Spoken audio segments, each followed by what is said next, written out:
Le projet du président Kaboré de transformer les centres hospitaliers régionaux en centres hospitaliers régionaux universitaires était au centre des échanges. Les difficultés rencontrées par le corps médical n'ont pas été occultées. C'est ensemble que des pistes de solutions pourraient être trouvées. C'est là tout l'enjeu de la rencontre entre le président du FASO et les cadres de la santé. Le point avec Jean-Emmanuel Ouedraogo. Il faut aller vite pour concrétiser les ambitions du président du FASO dans le domaine de la santé. Face à face, l'exécutif est le premier responsable de la formation des médecins et pharmaciens spécialistes.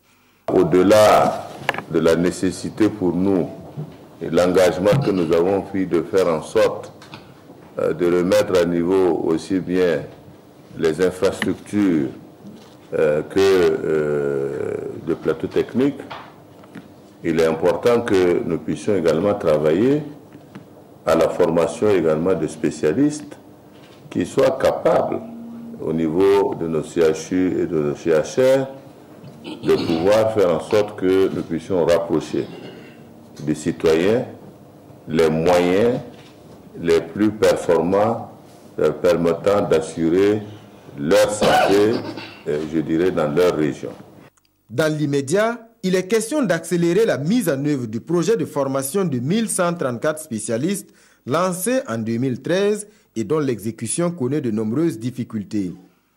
Pour preuve, cette année, sur 135 bourses de formation, seulement 43 ont été attribuées. D'ores et déjà et de façon exceptionnelle, le principe est acquis de lancer un autre test de recrutement tout en levant la clause d'ancienneté qui se trouve être une entrave.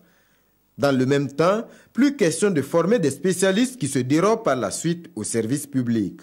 De dorénavant, avant même que la personne ne démarre sa formation, on sait à l'avance que quand il est formé, il doit aller dans tel CHR, dans tel hôpital, si bien qu'après la formation, il n'y a plus besoin de s'asseoir pour discuter. L'autre grand sujet en discussion, c'est celui de la transformation des centres hospitaliers régionaux en centres hospitaliers régionaux universitaires. Les ambitions sont réalisables, mais le président du FASO, un homme très prudent, ne veut pas mettre les charrues avant les bœufs. C'est pour ça qu'il a dit de faire une étude préalable de l'état des lieux, de détecter les entraves à cette transformation-là pour que la transformation se fasse vraiment sur un chemin bien dégagé. Selon le ministre de la Santé, la construction d'un deuxième centre hospitalier universitaire à Ouagadougou est en très bonne voie. Les états généraux de la santé sont également annoncés pour bientôt.